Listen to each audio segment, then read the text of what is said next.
In 1990, the Prime Minister of Italy stood before his parliament and admitted something almost unbelievable. For decades, a secret army had existed inside Europe. Not an enemy army, not a foreign invasion force, but a hidden network, trained, funded, and armed by NATO and the CIA. Its name was Operation Gladio. Most Europeans had never heard of it. Most Americans still haven't.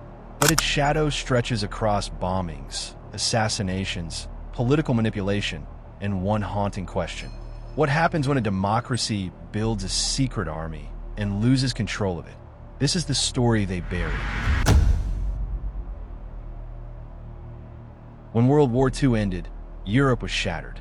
Cities were in ruins, governments were fragile, and a new fear replaced the old one: communism. The Soviet Union had emerged victorious in the East, and communist parties were gaining real power across Western Europe, especially in Italy, France, and Greece. To Washington and London, this was unacceptable. They believed that if Western Europe fell to communism, democracy itself would collapse. So NATO and Western intelligence agencies made a secret decision. If the Soviets ever invaded, Europe would not surrender quietly. Instead, there would be stay-behind armies, underground resistance groups trained to wage guerrilla warfare. This idea, on paper, sounded defensive, but what happened next went far beyond defense. The CIA, alongside British intelligence, began organizing secret cells across Europe. Italy, Belgium, France, Germany, Greece, Turkey. Weapons were hidden underground. Safe houses were prepared. Civilians were recruited, soldiers, extremists, and anti-communist loyalists. This network was called Operation Gladio, from the Roman short sword, a symbol of silent violence. Officially, Gladio was dormant. It would only activate if the Soviets invaded. But here's the problem: the Soviets never invaded, yet the violence came anyway. By the late 1960s and 1970s, Europe wasn't fighting a foreign army. It was fighting itself. Protests, labor movements, left-wing political parties gaining popularity through elections. In Italy, the Communist Party was winning millions of votes legally, and that terrified Western elites because democracy was producing the wrong results. This is when Gladio's mission quietly changed. Instead of preparing for invasion, parts of the network began influencing politics from the shadows. How? Through fear. Italy entered what became known as the Years of Lead.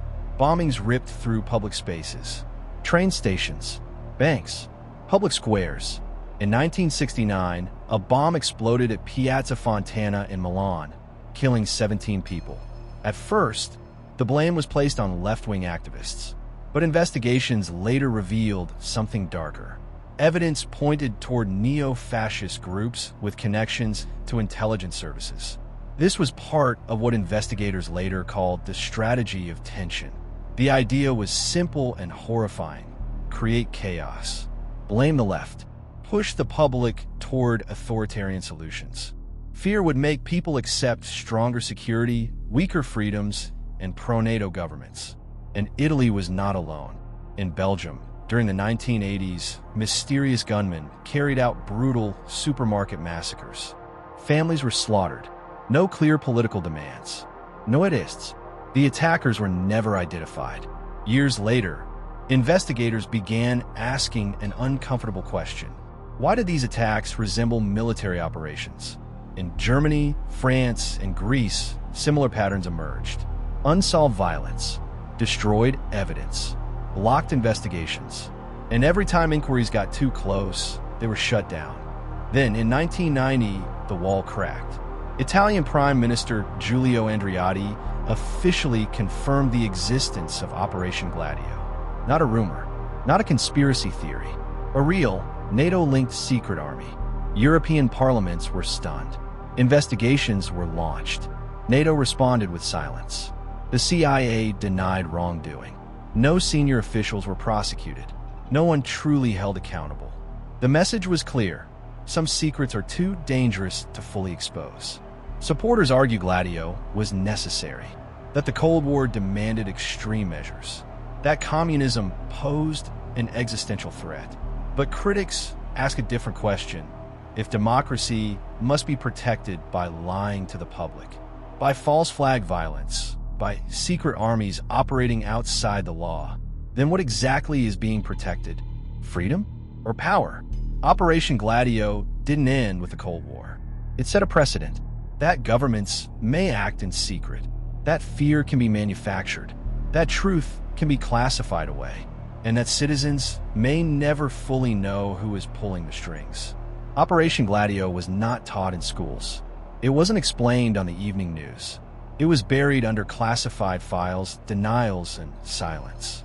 Because the most dangerous stories aren't always about enemies abroad. They're about what governments are willing to do to their own people in the name of protection. This was Operation Gladio, and this is one of the stories they buried.